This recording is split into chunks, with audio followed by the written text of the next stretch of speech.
So, who can remember what we talked about last week? Good. That's awesome.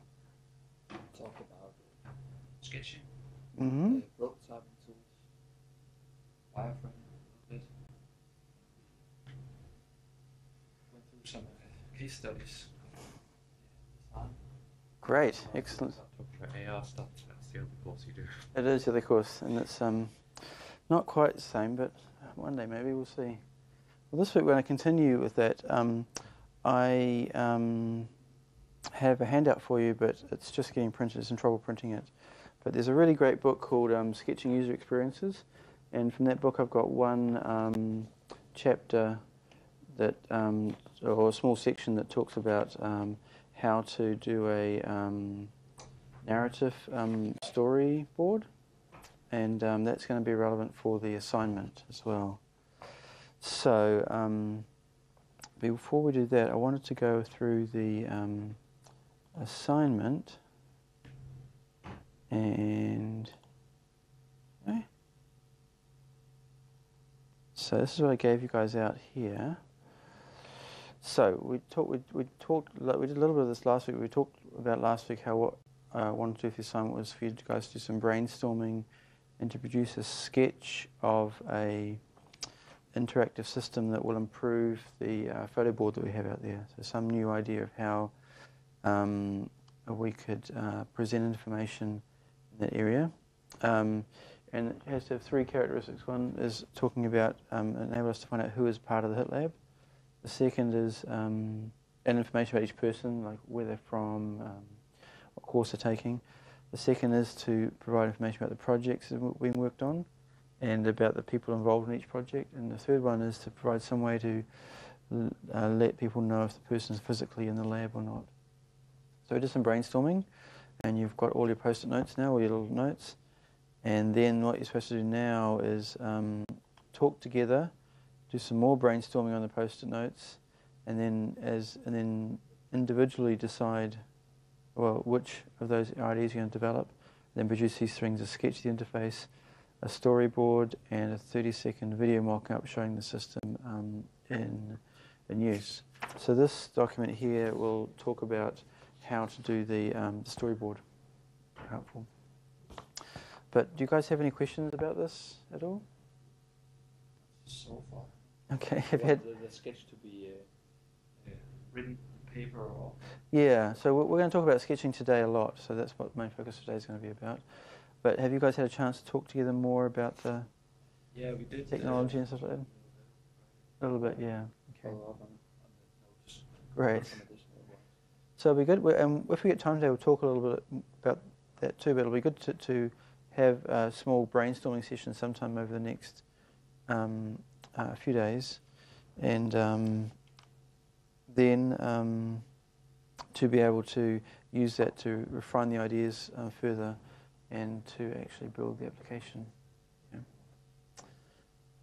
So, and I guess next week, did Andreas tell you? But he won't be here next week.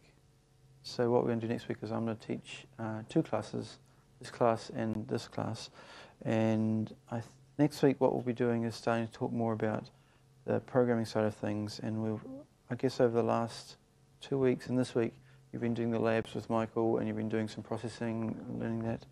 And so next week I'm going to try and cover some more of the area, I guess, behind processing and the software development in those two sessions. So hopefully I'll get you caught up with stuff there.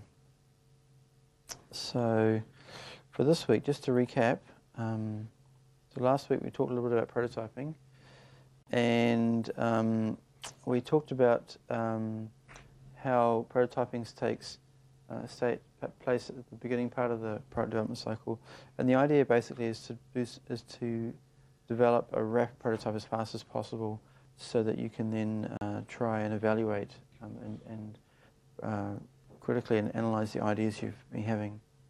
So we talked about some of the benefits of prototyping. So it's very fast and inexpensive. It identifies problems first. It gets feedback from users. It helps people think creatively. and it gets people involved in the design process very early. It builds teamwork, and it helps people decide design iterations. So with the project assignment for next week, some of the brainstorming you do, you may want to think about doing some paper prototypes or some sketches very quickly to talk about that as well. There's basically two types of prototyping that we talked about last week. There's a low fidelity prototyping, which is quick and dirty, and a high fidelity that typically involves some working components. So today we're going to talk about sketching, and that'll be the last kind of session on low fidelity prototyping. And then from next week on, we'll talk more about software, and that'll talk more about high fidelity prototyping and how to build systems that actually work. So here's an example of low fidelity prototyping. These are these paper widgets. So the person touches this pull-down menu, and then we put a post-it note there that pulls the menu down and changes the color. And then there are tools like those wireframing tools that you can use to quickly create an interactive prototype. And I showed you last week omnigraphal working, which they used last week to show the video about the bump interaction between the phones. And then there's high fidelity prototypes, which in this case we've got a prototype of a digital camera, which is a tethered prototype. So they've got this large, bulky system being plugged to a Mac and being driven off the Mac. And the main goal of high fidelity prototype is more to communicate the vision that somebody's having and be able to have it actually working. And so there's some, well, this is kind of a mid-range prototype. Yeah. So high fidelity prototype uses some of the material that you might expect in the final prototype. It looks more like the final system, and you can use some software prototyping like Director or Flash now, Visual Basic, Smalltalk. So that's a review of last week. What I want to talk about now is about sketching and about design sketching. So I guess, Martin, with your previous studies, you've done some work on sketching before, is that right? Yeah. How about the two of you two guys? Awesome. I guess probably not Michael. Year 10. Year 10, right. So this will be a lot of new material for you and probably revision for both of you guys. And with your design degrees or previous degrees, did you do a lot of sketching assignments in your degree at all? We did it mostly as part of our project works early on. Lots of sketch, yeah.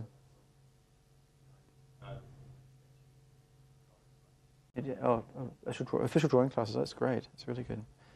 Okay, well, sketching it really is about design, and so what we're going to talk about now is using sketching as a design tool. So it's not really about producing the final drawing, it's about doing some sketching that helps you express and develop your ideas and communicate them as well. And it's also part of the whole design process. So if you keep in mind that cycle we've been talking about a lot before, then sketching is really part of the design phase of the cycle. So why do you want to sketch? Well, it helps you be more creative, and it helps you generate lots of ideas without worrying about the quality of ideas. It becomes a record of the ideas you're generating, and it also helps you provide material for later reflection. It also lets you communicate those ideas with other people as well, and start generating criticisms and alternatives as well. So sketching is useful because it enables you to do early ideation, which is creating ideas early in the design process. It forces you to visualize how things are going to come together, and it's part of active brainstorming. So oftentimes people will be sketching in brainstorming sessions.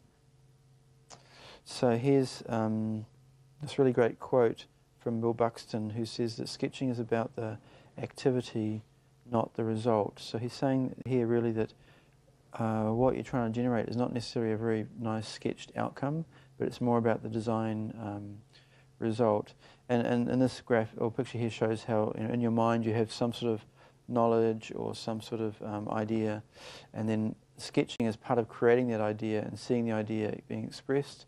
And then when you read and view the sketch, sometimes it gives you more ideas as well, so it feeds this whole cycle. And you can also imagine multiple people being in the cycle as well, so as you start sketching and designing, then it feeds other people's ideas as well. So last week when we started talking about the photo board, one thing we did is that, well, first of all, we started talking about the project in general, but I noticed when we started talking about that, we started getting locked into certain ideas, like people started thinking a lot about touch screens and things like that. And then we stopped that and we did some brainstorming. And when we did the brainstorming, we generated each probably a dozen or 10, 8 to a dozen different ideas. And the idea of the brainstorm was just generating massive amounts of idea. And that's because oftentimes when you lock too soon onto one idea, you get an idea which is a good idea, but it may not be the best idea. So what this graph shows that process. So here's you're generating an idea, and what you may do is you may iterate on that idea and generate several different versions of that idea until you come to an improved version of what that idea originally was. However, the problem is that you may lock into a local maxima rather than a global maxima. So I guess those of you who've done mathematics before will know about the idea of local and global maximas. So if you fixate on the first idea, you have this kind of hill climbing issue where you generate and improve that idea and you've got this really nice idea, but your idea here may not be the most optimal idea out of all the possible ideas. And so in the brainstorming process and in the sketching process, the idea is to try and generate lots of ideas. And then once you've generated lots of ideas, then you can evaluate them and then pick the one that drives the best of it. So for example, here's a picture I took about, so right now Samsung is in a lawsuit with Apple, and it's a lawsuit over Apple's design patents. So here's a kind of amusing graph of here's what Samsung's products look like before the iPhone, and here's the iPhone released, and here's what Samsung's product range looks like after the iPhone. So you can see, and this is actually one of the slides that they presented in court to try and summarize the Apple's case, kind of one slide. They basically said, well, look at this. This is what a vast range of designs had before the iPhone came out. Here's the iPhone, and now look, the bulk of Samsung phones look like the iPhone. And that's what sometimes happens in the design process is that you might lock into an idea, or you might use your competitors' products to to feed your idea design, and then before you know it, all your designs look like a variation on one design, which can be a bad thing.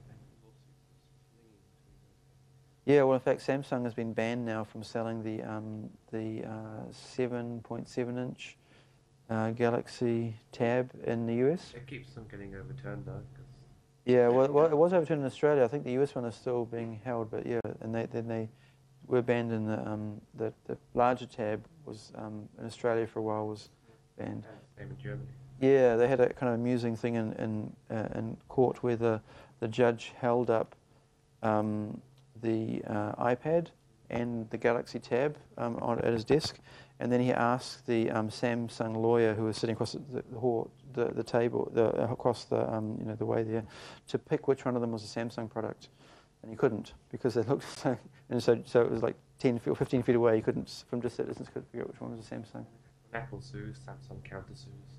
Yeah, they will have lots, and of course Samsung also provides Apple with most of their flash memory for their iPhones anyway. So there's a big connection going there. But anyway, the point is that sometimes when a product comes into the market, it becomes a market leader. Other people may lock their designs to that product, which may not necessarily be a good thing because it shrinks the design space. So here's an interesting case study from a ceramics class. So there was a ceramics class course, and in the beginning of the course, the teacher said he's going to divide the class into two groups. And the group on the left side of the studio would be judged according to the quantity of work, and those on the right side according to the quality. So the procedure is really simple. The ones on the left-hand side, at the end of every day, at the final day of class, he would bring a set of scales into class, and he would just weigh how much they made, like all the plates and everything. Just he didn't care what they made; he just weighed it all. And then he'd give them a grade based upon the weight. So if they generated 50 pounds of pots, they'd get an A, 40 pounds a B, and so forth. And the ones on the right-hand side of the group would only generate one pot, and that would be their grade. And so he did that, and what happened was, it turned out that the people who got the highest quality were also the ones that produced the most quantity. And so he summarised, he said it seems that while the quality group was busy churning out piles of quantity group was busy tuning out piles of work and learning from their mistakes, the quality group sat around theorising about perfection, and at the end had a little more to show for their efforts than the grandiose theories in a pile of dead clay. So in the design process, there's something about iteratively going through quickly many designs. I thought that was a really interesting example about how just getting your hands in there dirty and making lots of designs produced a better design than what you would if you tried to produce a strong design. So the basic idea is to try and get the right design by generating lots of ideas and then culling those ideas out. So here's a bunch of ideas, and then what you do is you have this decision point here where you evaluate the alternatives, and then you progress some of the alternatives further to get the final result. So you go from Symbol to a company that makes handheld scanners, and he said that a designer that pitched 3 ideas would probably be fired. I'd say that 5 is an entry point for an early formal review, distilled down from hundreds of ideas. If you're pushing 1, you'll be found out and also fired. It's about open-mindedness and humility, discovery and learning. If you aren't authentically just dedicated to that approach, you're just doing it wrong. So sometimes people get locked into their favourite ideas too early and then miss great opportunities. So the basic idea is to generate lots of ideas, choose ones that look promising, develop them in parallel, add new ideas, and iterate on your final choice. And it's part of the whole design process around elaboration and reduction. So elaboration is when you're trying to generate lots of solutions, and this becomes your opportunity or your design space. So you can imagine through the design process, this green, I guess that's green, this green triangle is the opportunity seeking. So you're trying to generate as many opportunities as you possibly can. And then you have the reduction process, and the reduction process is when you look through all those outcomes and you try and reduce down to the one that's worth pursuing and to elaborate on that, and then you repeat that again. So you kind of have this tension where you've got this opportunity seeking, so you're trying to generate as much output as you can, and you've got the design process where you're trying to cull the output down and produce 1 or 2 designs that are iterated at the end as well. So design is really about choice, and there's 2 places where there's room for creativity. So one is creating lots of options, so bring to enumerating lots of meaningfully distinct options. And the second area for creativity is by designing criteria that is used to evaluate and whittle down some of those options. So this kind of combines here to what they call the design funnel. So here's your concept generation phase, and you try and generate lots and lots of concepts, but you filter them down a little bit, and then you have this critical evaluation phase here, and then through that evaluation you may generate some new ideas, and you filter them down more, and you keep on doing that over and over again until you've got this final concept that you start developing as well.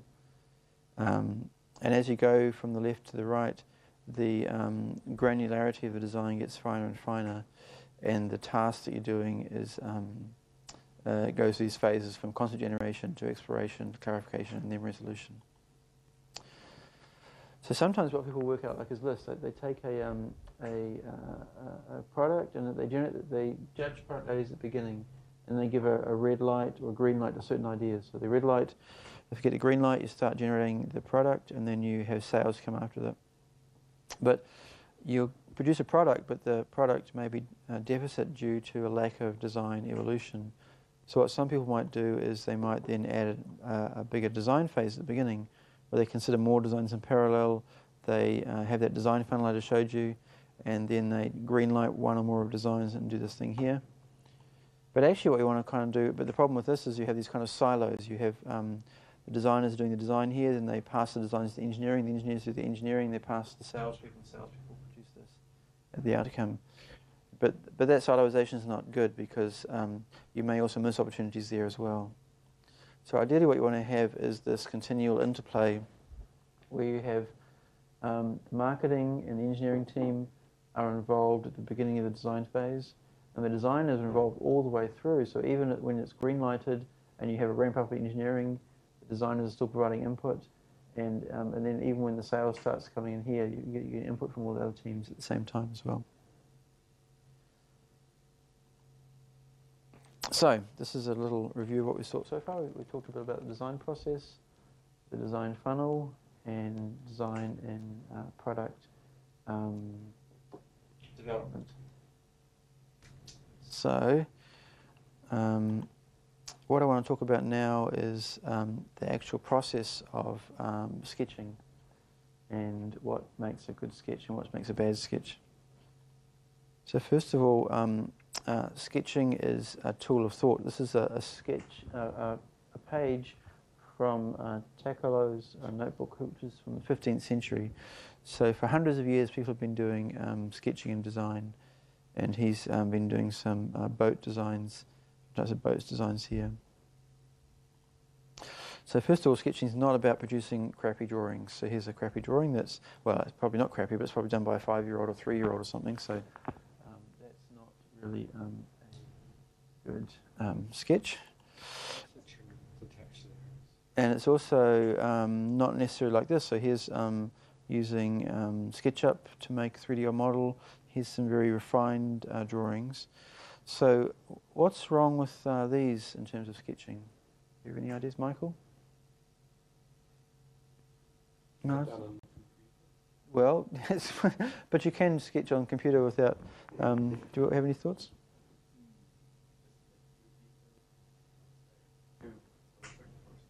Yeah. So if you were doing this, how long will it take you to do that? That looks like as a result of probably many hours of work and a couple of hours of work, and even this is a result of 30 minutes of work or so, 20 minutes of work. So the idea of sketching is to do something very quick and to iterate very quickly. If you spend 2 hours doing this, then by the time you finish that, you might find yourself wedded to the design idea. So, so sketches are sometimes called thinking drawings. The idea is to facilitate idea generation. So here's a very quick sketch of how you might plug a battery into a PDA device. But there are different types of drawings, and all through the product design phase, there are different ways drawings are used. So what we're trying to look at now is the very beginning of the design phase and the idea generation phase. And you produce something like this, but you may elaborate that to produce, I guess, what's called a memory drawing, which becomes a bit more like a hand-rendered photograph. So here they've taken that same concept of a battery that clips on the bottom, and then they've produce a much more detailed rendering of that. That may then go towards a presentation drawing. So this is for customers or clients. So this is what's showing what the final thing might look like.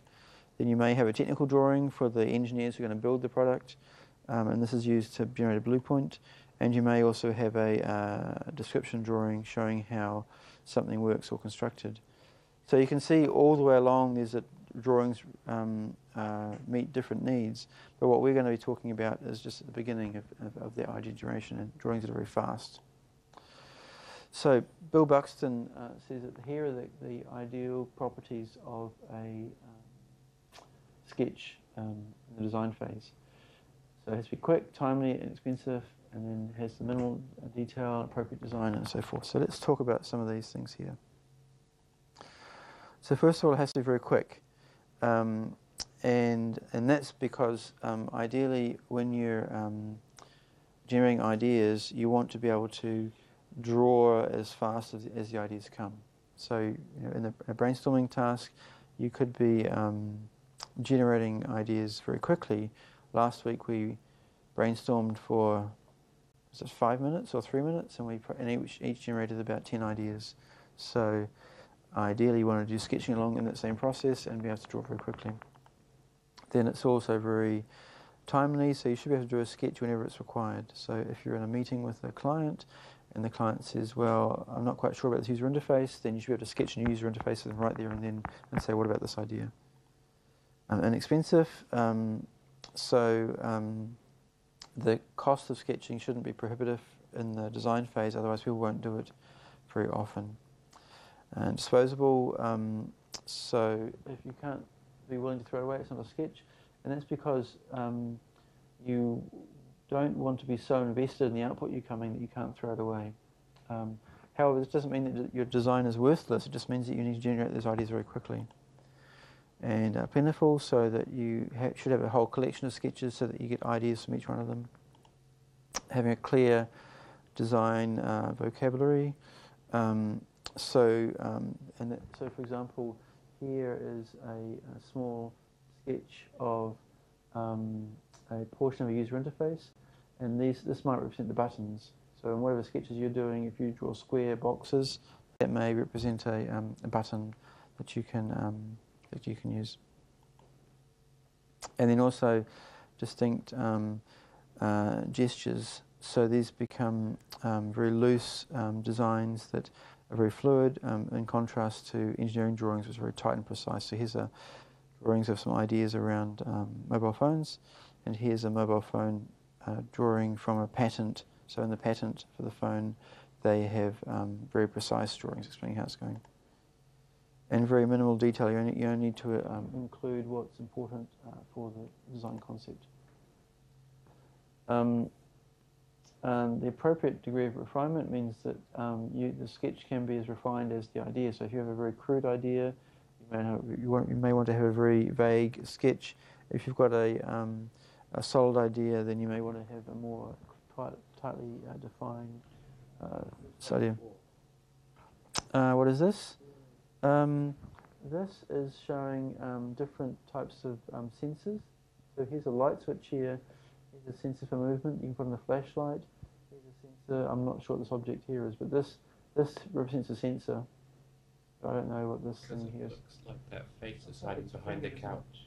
It does, doesn't it? But I think this is this.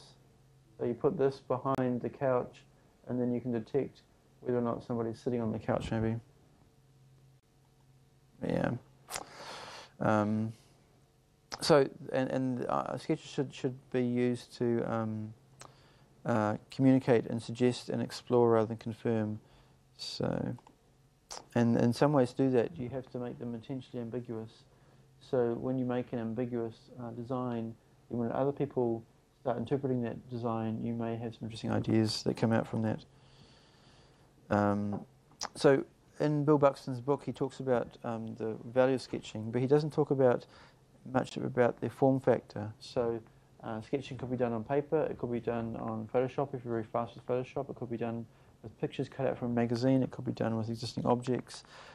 We've done stuff in the lab here, we've had a plasticine, had people build stuff out of plasticine and book claims like that.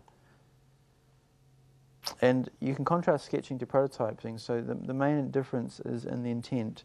So in sketching, the intent is really about exploration. So you can look at this column here on the left-hand side, and it talks all about the, well, it provides all these verbs that relate to exploration. So questioning, exploring, provoking, proposing, tentative.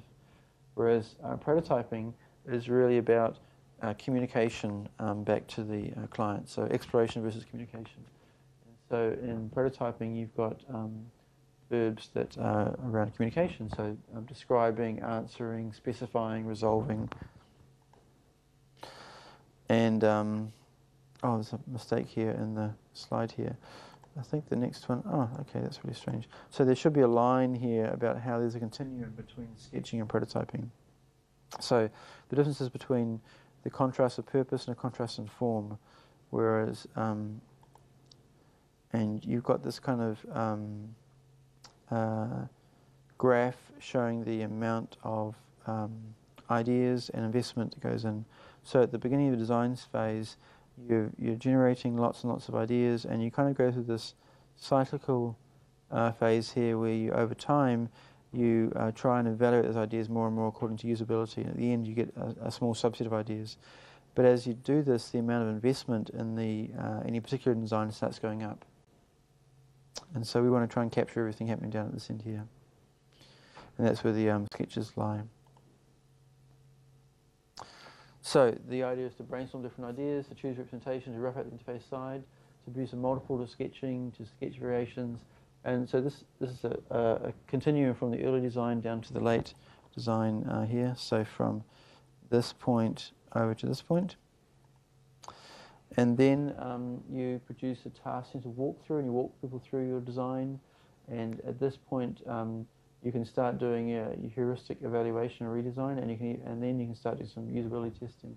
This is when you've got low to medium fidelity prototypes. And then at the end, you've got high fidelity prototypes that provide you with the ability to do field testing, and you've got working systems that you do alpha and beta tests. So, and I guess Andreas has been talking, or starting talking about this testing process right here. And so today we're talking about what's happening here, and then next week we'll start talking about this part here more. So, here's a piece of Swiss cheese, maybe Emmentaler cheese with lots of holes in it. And it's a really great quote about how sketches suggest if you want to get most out of the sketch, you need to leave big holes enough for the imagination to fit in. And it's the imagination and the holes that fit in there. So I'm going to go through a little activity where I'm going to show you several sketches, and you can tell me whether or not you think this is a design-oriented sketch or not. So, first of all, this one here. Do you think this is a sketch, or why or why not? Okay, why do you think that, Timo? Yeah. I have no idea what it's for. Yeah. Okay. Yeah, you can really see somebody's thinking. Right. So it's quite rough and vague. How about this? What do you think, Michael?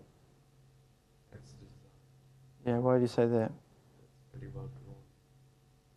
Check out the stuff. Yeah, it's very precise, and it's showing how the system works. I guess this is the heat exchange facility at Cornell University, so it shows how the water comes from the lake and it cools down, all this kind of stuff. It's quite well. What about this one here? Yeah, so it's again quite rough. You can see they've got some buttons that are part of the design vocabulary. And this one?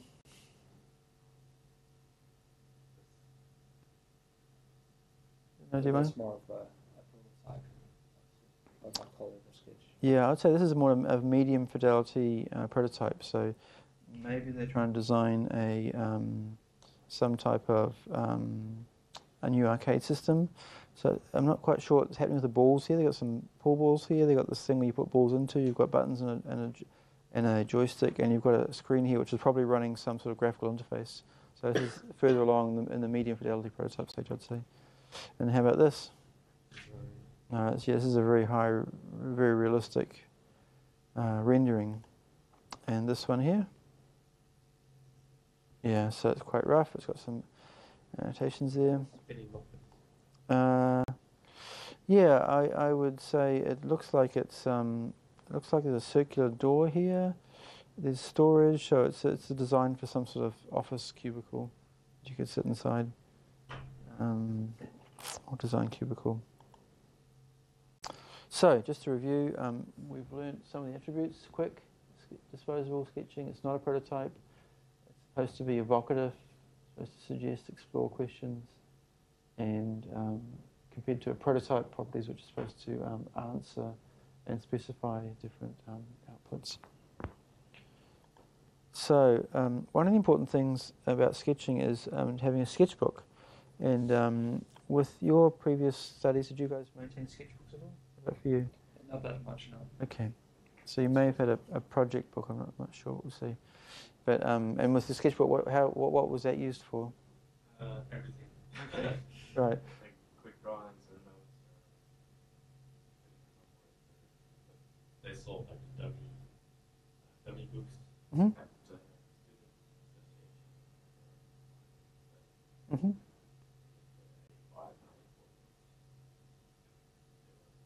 Especially for carrying out pages. Right. Yeah. Really. Mm-hmm. So as I guess once the coursework is finished, you'll start doing your master's project, and in the master's project, each of you should maintain your own sketchbook, and then use the sketchbook to help you through the design of the process. So here's a sketchbook here, and why do you use a sketchbook? Well, the sketchbook is designed to help capture this whole concept generation process. So it's a way of capturing all the ideas you've got. It helps you go back and review what you're doing and produce some output as well. So use it to brainstorm additional ideas, to explore and refine ideas, to develop them, to archive your ideas for later review, to reflect on changing ideas, to communicate them, to choose ideas worth developing, to recording ideas you've got, to clipping pictures, to printing out photographs, and also in a design team, the sketchbook itself can also become a legal document. So in Apple or other firms, they'll oftentimes have lab books, and when you have the lab book, you do your designing, and periodically you will date and sign the pages you're working with, and that provides an evidence of when you came up with certain ideas. So if somebody decided to sue you because, if Apple's doing this lawsuit now with Samsung, if Samsung's very lucky, hopefully they have a design sketchbook for one of their designers that predates the iPhone, that has the iPhone-like design in it. Yeah. So they can produce that as evidence and say, well, look, 2 years before the iPhone came out, our designers were already thinking about designs that involve large touchscreens. How legal is it though? Because you could just go back and stick the date 5 years ago on a sketch you did yesterday. You could do, but then if you did that, so the idea is you have a lab book and then you get somebody else in the lab to sign the book to witness what you've done. So of course, if you and the guy who's witnessing are lying about what happened and go back, then yeah, of course you can perjure yourself in court. It's anybody can lie in court. But of course, if you get found out, then you can bet your bottom dollar that you'll be sued and liable for that as well. So yeah. Was that what they did with you showed the Porsche example last week? It was also dated in a way, where they showed how withdraw. That's right. Yes. Yeah. So that's right. So and the idea of this came out from not so much the design area, but from the chemistry and from physics, where people in chemistry environments or physics or engineering disciplines that matter, they'll oftentimes, and in chemistry it's a common practice to keep a lab book. So you'll every day you'll write in your book what you did that day, and you'll make notes and you'll sign off that day, and you get your lab boss to sign the lab book every week or so. So that again, when you wanted to pinpoint the actual date of invention, you can go back to your lab book and say, look, this is where I actually invented that process. And it's the same with the design sketchbook as well. So here's some of the properties of a good sketchbook. It's very durable, blank pages, aesthetic. You can fold them. Here's things that aren't sketchbooks. So having a stack of paper. It's not a sketchbook. Having a rubbish bin or a circular filing cabinet, whatever you want to call it, that's also not a sketchbook, because both of these don't archive and keep things together. Your instrument, I guess a lot of times people just use a pencil. The great thing about having a pencil or a nice pen is you can store it in the binding of a sketchbook. So you've got the pen and paper. Yep.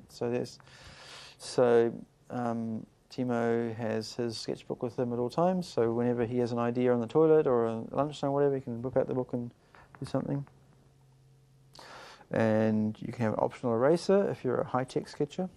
You may cut objects out and glue pictures in. You may take photographs and print stuff and then glue those photographs in your sketchbook. And you can also have other media as well. So with the books you developed when you were in the Netherlands, Timo, did you often go back and review those previous pages as well? Yeah, it was still the same project also. Yeah. Yeah, so that's one of the values of being able to capture all this together in one place, is that you've got all the material. You don't have a binder with all this kind of stuff separated and everything like that. Yeah, next to my sketchbook, I also have a stack of paper. It's way also together. Yeah, sure. So carrying the book with you means that you can sketch anytime, anywhere, frequently, but only works, of course, if you carry the book around frequently with you. And the idea is to fill the pages. Just draw lots and lots of stuff. You don't have to have a very nice page. Okay, so here's some best practices. So sketching alternatives. So you want to look at different aspects of the interface, different parts of the interface, not necessarily the whole thing. You can have detailed sketches that elaborate on different ideas. You can annotate the drawings. You shouldn't erase any of ideas because you can go back to them again. And you shouldn't use it for other things. You should just use it for design as well. So you don't need to be an artist. Here's a picture of a Saul Greenberg, who's a very famous user interface developer. Here's a picture from his sketchbook. He's not an artist, but he one of the ideas he came up with is the idea of a fisheye lens for user interface. So you basically have a series of pictures on your screen, and as you mouse over the pictures, they expand out to show an expanded version of the picture here. So this is an event timeline. So this is what happens in the past, expanded out to what's happening in the present, and then it shrinks into the future. This provides two views of this. This provides what a person might see on the screen, and this provides the timeline here, showing all the items that you've been creating, and here's your expanded vision. This is what's on the screen right now. So you can see that it's not great from a drawing perspective, but it conveys a number of different pieces of information. So here's some ideas for some sketchbooks. Here's a traditional artist sketchbook, and you can see in an artist book that oftentimes draw portions of bodies or for studies, and they'll incorporate later on into a large picture. One of the famous examples is Leonardo da Vinci. Have any of you seen his diaries? So when I was living in Seattle, Bill Gates at the time paid $10 million for the Leonardo da Vinci Codex, which was one of his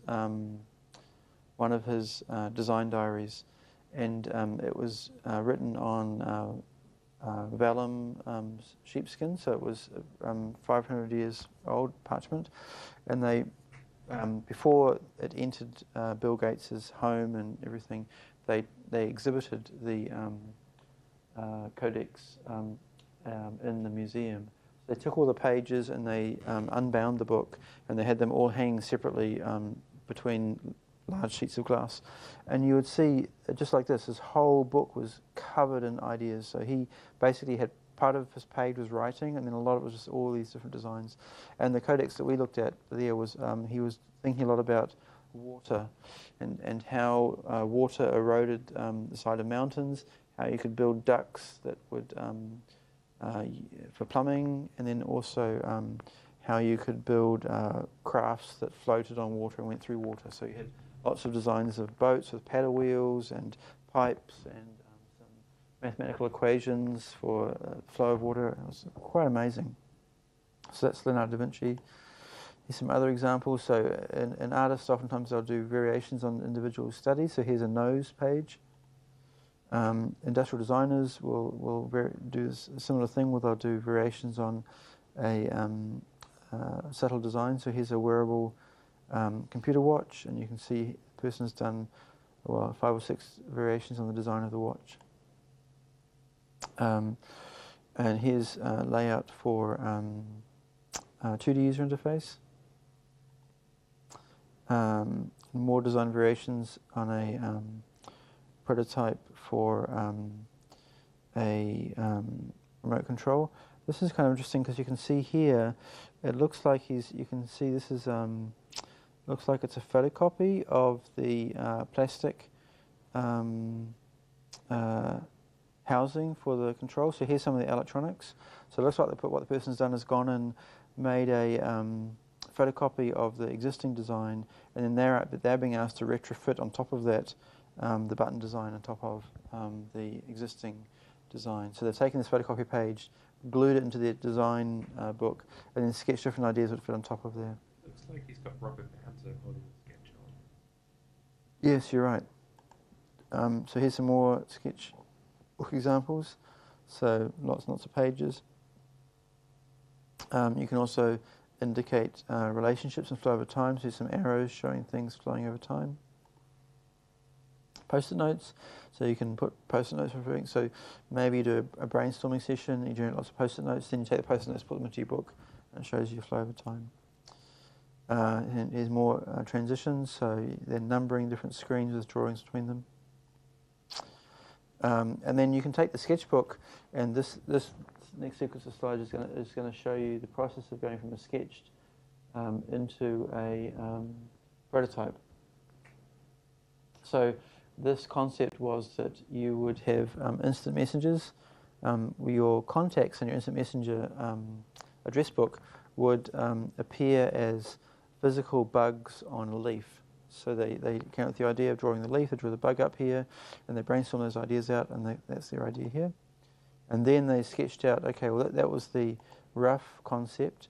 Now how will we make this real? So then they started sketching out, well, we want to make actually a physical leaf, and we want to have a bug, and then there's going to be a hole there with the buttons in it, and here's what it's going to be like underneath the leaf to be able to detect when we put the bug on top of the leaf. And then here's the actual medium fidelity prototype. So they've got some clay beads they use and paper mache to make the beak, the leaf up. And here's the final version as well. And let's see if this. Okay, so there's not a link there. It's fine. So what I've shown you so far is how you can use a sketchbook, and what some of the instruments you use for sketchbook, what they're used for, how you can use them regularly, what you can fill them with. So why don't we take a small break for 2 or 3 minutes, and they'll come back and talk more about sketching ideas. So if you want to get a coffee or use the bathroom, have a nap. Okay.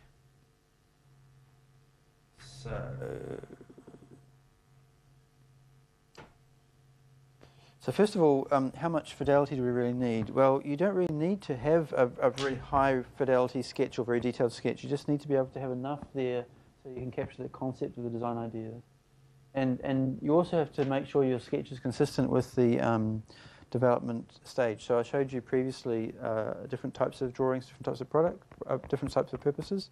So you can imagine if you're doing a very rough 2-minute sketch, that's not what you're going to use when you go and present to your client the final concept, because they've just paid you $20,000 to make a concept design. They expect to have a nice 3D rendering and maybe a 3D printed model and the whole thing, not something on a post-it note. And the sketching is also, you need enough fidelity to be able to inform and suggest ideas rather than confirm ideas, and to be a catalyst to promote conversations. So here's the contrast between a low fidelity and high fidelity. So here's a low fidelity interface or sketch design, saying this is what we think we want to have for a computer, telephone, dialogue. So you want to keep your names, phone number, be able to place the call and get help. And this might be the high fidelity. And this is where, when you present to your client, they say, well, we want it to be a red button, not a green button, or we want to have square edges, not round edges, and everything here. And here you don't care. You're just saying, well, this is what we think we want to have on there. So, and for sketching, you want to reduce down to the essentials. So you want to produce scribble drawings that you can sketch anywhere, anytime, even in the dark, and it's even very fast. And you only draw the essentials and use rough scribbles to suggest the details. So here's an example. This is a web page design. Just enough scribbles to suggest the details. And then if you want to, you can add a little bit of annotations to say what goes on here. But this is, you don't have anything about text or whatever else. What you can also do is one other technique in sketching is to do annotations. So here is where you take an existing sketch and you can augment it in some way, and you produce a layer on top of it. And sometimes what people will do is they'll take a tracing paper and put it over an existing photograph and sketch onto the tracing paper, or do some annotations on video.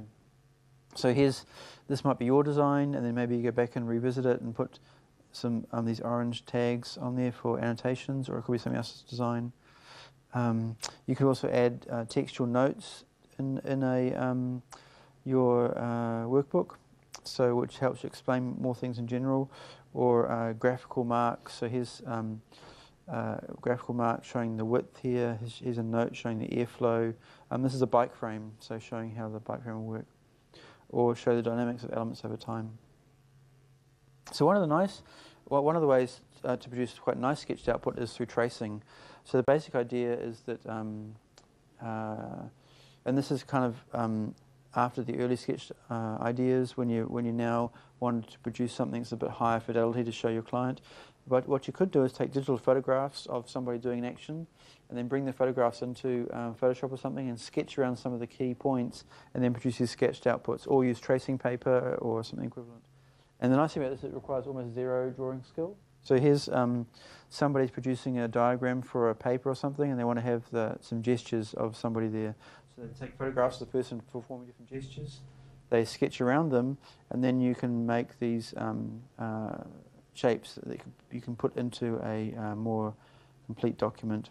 So here's how that might be used. So here's I guess you'd say this is kind of a medium fidelity, a low to medium fidelity prototype. So you want to show how people do different hand gestures in a particular application that looks like using tangible manipulation of objects.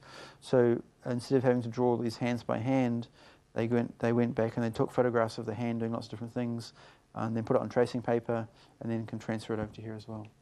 Sorry, you call that a prototype? Well, I would call it kind of a medium fidelity sketch, I would say. Yeah, and then the prototype would be if you actually had some physical, objects done. So here's another example where you take a bunch of photographs of somebody doing different things, and then you sketch over the photographs to produce the outputs. And of course, the reason why you do this is, well, it's quite quick, but also it draws the end user's attention to the things which are of most importance. So here you want to, maybe you're doing interface for, well, the photo board, for example. You could take a picture of somebody in front of the existing photo board, but then you get rid of everything else except for the person in the photo board. And that would be potentially one frame that would be good inside your storyboard. Sometimes what people do is they also generate mixed fidelity sketching. So here's a picture of a mobile phone, and this might be what you might want to use to generate a new user interface to the phone. So you take a photograph of the phone, you sketch around it, and then here's your phone sketch. Then you can make blanks, so you basically duplicate that many times, and then you can fill the screen in showing different user interface progression as you put in menus or whatever. And you can also produce hybrid sketches that mix low fidelity and high fidelity elements. So here's the photograph of the phone, and then on the so the high fidelity parts are the parts that are the fixed design. So if you're developing user interface for an existing phone, then obviously you're not going to be able to change the phone physical design, but you could change what's on the screen. So you have a photograph of a phone, and then on the screen you put the sketching components. And this provides a very nice contrast that makes it certain that the sketch parts stand out. So here's your low fidelity sketch here, and your high fidelity hybrid sketch here as well. You can also do that by introducing user interfaces into use contexts. So here's a idea for a train navigation tool. So which train should you catch, and what's the timetable for the train? So here's imagining how it would be used. So you go out to the train station, take a photograph of the existing train, and then you can superimpose into the photograph a sketch of somebody with an iPad or something with your user interface there. Or here's another example of people working in context. So you can see it's quite eye-catching. It looks very nice, but it's very, very easy to do. You just have to take a photograph of a person, sketch them out, and put it there. So far we've talked about having single sketches. There's a problem with that, and the problem with that is it's very hard to capture the dynamics of the interaction over time, because you're only capturing a single user interface, not user behavior. So a good sketch should tell a whole story. So here's a sketch. Well, it's hard to see this, but this is basically the bottom part here is a user interface for an online purchasing system. So here's what your items, what you're costing, and here's your total out here. And here's the task. Somebody wants to find the item you want in the catalog, scan it in the barcode next to it. But this doesn't tell a story. It only tells one individual snapshot of what's happening at the time. So what you really want to do is you want to tell the story by combining together several sketchings. This is where storyboarding comes in. So you have a series of keyframes of sketches, and then you have transitions that go between the keyframes, and you portray key scenes and interface in the transitions that cause these changes. So here's this guy wants to buy a new baby stroller. So he selects here the stroller, and so when he selects the stroller, it appears. So there's a transition from having nothing selected, so now he selects the stroller, and when he selects the stroller, then on his shopping cart appears the stroller. But then what he wants to do next is to change the colour of the stroller. So then you have another transition where he's now going from the green colour to the blue colour, and the change happens here is on the inventory, the colour changes. So storyboarding copies a lot from animation. So here's an animation of a movie called The Big Guy, and here's a whole bunch of animated storyboards from the animation. And you can see they've got little text in the bottom telling what's happening. The most important things to capture in the animation is the transitions and how the camera changes or the content changes. So here's another example of storyboarding for design. Here's a person who's designing a outdoor navigation device that can fit on the back of your glove. So as you're walking around in the winter, you can have it in view all the time. And here's how it might be used. This is where you want to go. You can hold it up. There's a camera there as well, and it guides you somehow to your point of ending.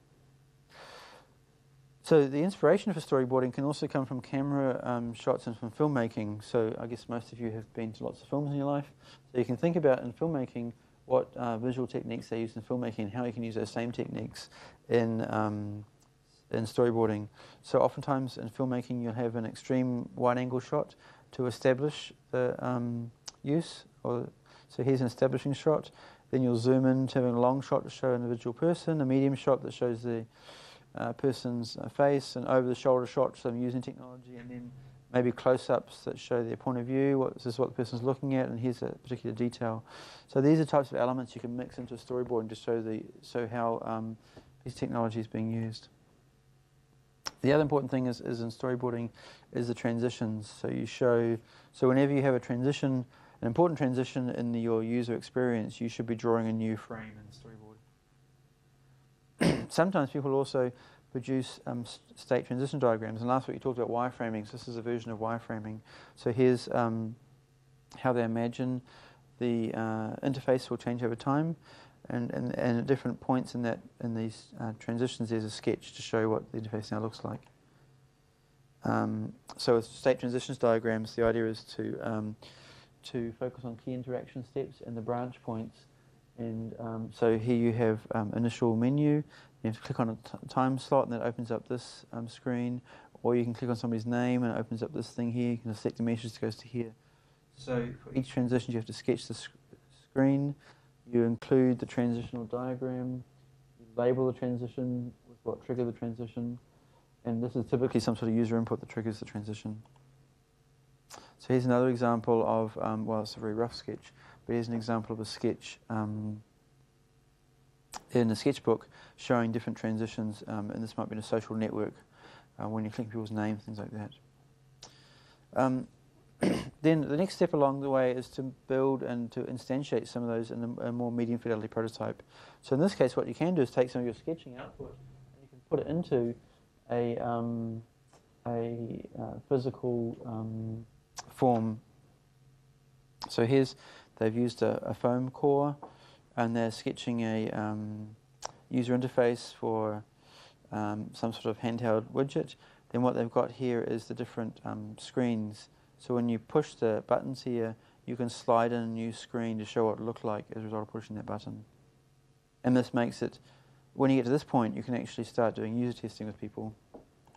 Here's another example with a watch display. So you make a foam core watch cutout, and then you make all these different sketches for the watch user interface, and you can slide along. So this might be this could be the Nano watch. So some of you have seen when you take the iPod Nano and you put it on a watch wristband, then you could slide in and out different user interfaces that will appear on the watch.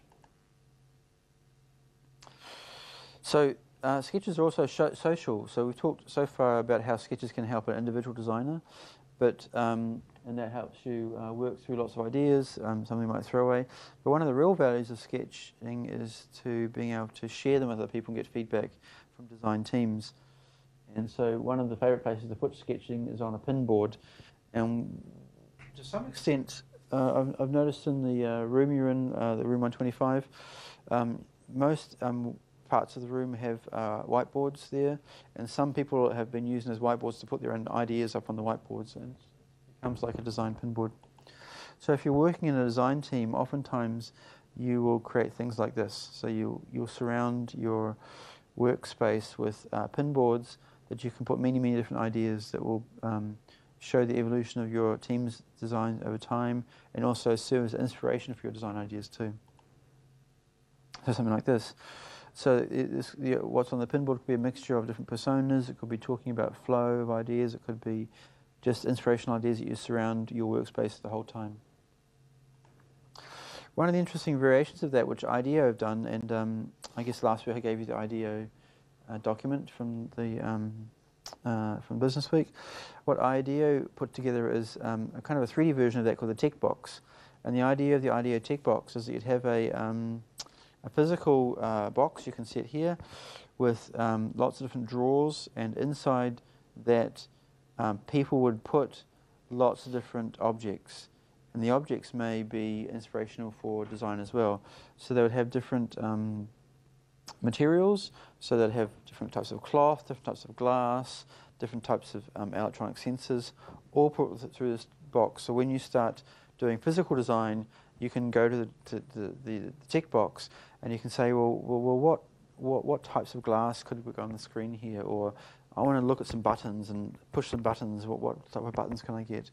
And so this becomes a really good way to, if I want a 5-way joystick, what types of joysticks are there? So this becomes a good way to see those design ideas as well. Great. So here's some references. So that's a little bit about sketching. I want to talk a little bit about using sketching through brainstorming, and then we'll change topics a little bit. But does anybody have any idea, any thoughts around sketching? Is this pretty much what you've done before, Timo? Yeah. Yeah. I mean, so far, I guess what I've shown you is lots of, I guess you could say theory, but the real value of sketching comes when you start doing it. So hopefully, over this week, with the photo board project, you will generate some sketches and then generate the storyboard and then make the video a prototype as well. But one of the values of sketching is doing the sketching during brainstorming. So because sketching is such a fast process, it's a very useful tool to use during brainstorming. In the brainstorming process, the idea is to generate as many ideas as possible. Any types of ideas are good. The key for brainstorming is to avoid any critiquing. And it's really hard to do that, because when somebody puts something in front of you that looks like rubbish, your natural response may be, oh, that's pretty silly, or have you thought about how expensive that's actually going to be to make? But you have to bite your tongue and not do that to the brainstorming process, because even though their idea might be silly, by putting their idea out there, it might seed a more practical idea that might actually be a really good idea. And if you kill the seed, then you don't get the good idea that's generated from that. So here's a little thought from Calvin and Hobbes. Do you have an idea of your project? No, I'm waiting for inspiration. You can't just turn on creativity like a faucet. You have to be in the right mood. What mood is that? Last minute panic. So that's not the mood you want to have. You want to be able to have a brainstorming process when you're really early in the stage, so you're not under stress, not under panic. And it's true that panicking does produce some ideas, but maybe not as good as the unpanicked ideas. So how do you inspire creativity? So what ideas work for each of you guys in terms of creativity? So Michael, when you're trying to be creative, how do you inspire that? What makes you creative? You're really creative. Okay. Following a brief, generally. Okay. So, but even that can be part of the creative process, because if a client or a professor or somebody gives you an assignment with a brief, that's seeding the creativity initially anyway. So you with the brief you've got, you know what you're designing for. How about for you, Timo? What inspires your creativity? I don't really know. I sometimes sleep and so Right. I always keep my notebook with me. Uh-huh. And I think traveling is really inspiring. When I was in Japan, I had lots of ideas. I wanted to paint and do all kinds of things, and when I got back, it really faded away pretty quickly. So I had to do a lot of things. Before it faded, yeah. Otherwise, the ideas just flew away. No, I had the same experience when I was in Japan too, and I think part of it is because Japan is a very foreign environment, and because you're out of your comfort zone, you have a chance to think differently. I think that it is studying as well. If you travel, the further you go from home, the more inspiring you get. Oh, interesting. I haven't heard that before, yeah. And I get inspired by other people as well. How about for you, Martin? What's your... Yeah, I would also say get out of the usual surroundings and the usual settings. Mm. And when you get the process started and you start combining ideas from different areas, that's when I feel things start happening. You know, Yeah. you have a silly idea and a good idea, and you try to combine things to generate new stuff. So sometimes when people are doing, in the design phase of a project, sometimes what they might do, like I read Steve Jobs' biography. We had it here, but somebody borrowed it, and I'm not sure where it's gone now, but it'll probably appear again sometime out there. But what they did sometimes is every 6 months, he would take his design team away somewhere for a retreat. And for 3 days, they would lock themselves in a cabin somewhere in the snow or whatever, and they would just brainstorm like crazy and do weird things. And at the end of that time, they would come out with some ideas of where they're going to go for the next 6 months. And so that was getting people out of their normal environment and putting them somewhere different, and then forcing them to bond together, to do different activities together. So their 3 days in the cabin, it wasn't just sitting in front of whiteboards designing like crazy. They would go out and go snowboarding together, or they'd go swimming together, or bungee jumping, or whatever crazy stuff, and use that downtime to bond and to exchange ideas as well. In Denmark, we actually have at my home university something called the Creative Platform. And one of their ideas is they've developed some, I guess it's called inspirational cards and stuff like that. But one of the activities they've developed is that you combine 2 different cards, and what will come out of that, like a bicycle wheel and a spring, and if you can combine those two ideas, what will you then get? Right. Stuff like that. So that's another way that you see creativity. In fact, I don't have a slide for it. I don't think I do, but IDEO has their, well, I talked about it in the article I gave you. It has their design deck. So they have 52 ideas about the design process, and you can go through, and it gives you different ideas of approaching the design process. So one of the other parts of it is for creativity is to immerse yourself in the world for which you're designing. So if you're designing games, oftentimes you go and visit game companies. They will have set up their game consoles, and they encourage their programmers to spend an hour or 2 a day playing games during work time, because they want to immerse themselves in the game design things. So when they start doing their game design, they'll look at user interface elements from other games and bring them together. Generating ideas constantly, so that's why you have to book with you, and then sketching lots of ideas. Another way to inspire creativity is to explain your ideas to other people, because feedback from others can help inspire new ideas. And that by creating an outsider's perspective, that helps refine your ideas as well. And so you got the idea of either an outsider or insider. So an outsider is somebody who's outside of the target area you're designing for, and inside is somebody involved with the target area you're designing for, and take risks. The nice thing about doing sketching designs is that you can come up with some weird and crazy stuff. It doesn't cost anything. And maybe at all times think about children. So children can be very creative because they don't know the rules, and so because they break them all the time.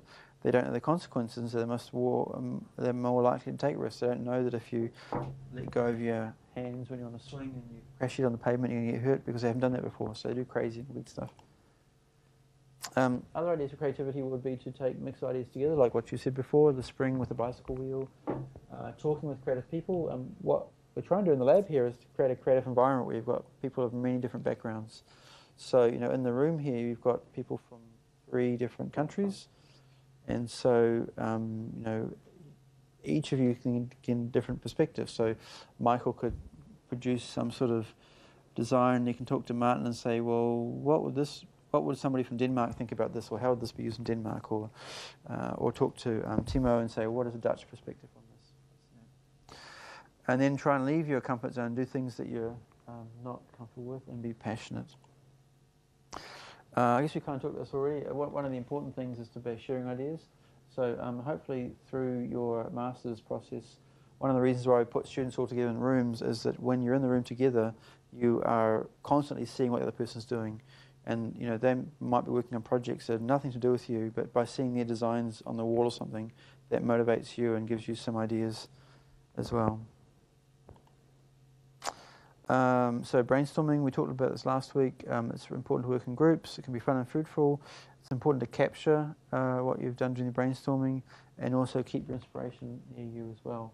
So hopefully this week you'll have some time to brainstorm before the second, when you're putting designs in. Brainstorming is important because ideas can be both good and bad, and getting feedback on those ideas can help turn a good idea into a better idea. Filtering is also important because brainstorming should generate too many ideas to actually implement them all, and so you have this filtering step. And how do you do the filtering? Well, there's a number of ways that you can filter the ideas out. So you can talk about the strengths of the idea, you can talk about the weaknesses, you can talk about the feasibility. So you might have a fantastic idea, but it will take, you know, hundreds of thousands of dollars to implement it.